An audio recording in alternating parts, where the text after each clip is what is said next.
The IPC shall not, under any circumstances whatsoever, recognize the outcome of the 2024 elections in the presidential candidacy and in the parliamentary candidacy, whatever the nature of those outcomes, on the principal stand of the rule of law has been grossly violated, and we cannot call these elections by any means or measure as free, fair, and legitimate in any form whatsoever. And I just wanted to make absolutely clear and unequivocally, categorically clear that the IPC will stand firm in its principle of rule of law, and we will seek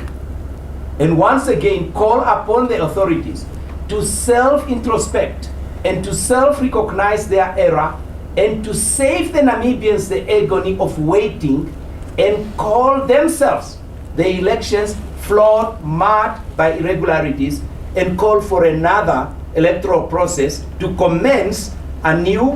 while there is still time. Because there is a danger,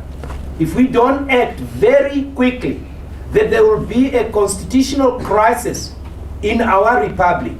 as we get very close to the 21st of March without the nation having been given an opportunity to decide who shall lead them in the next calendar of 5 years.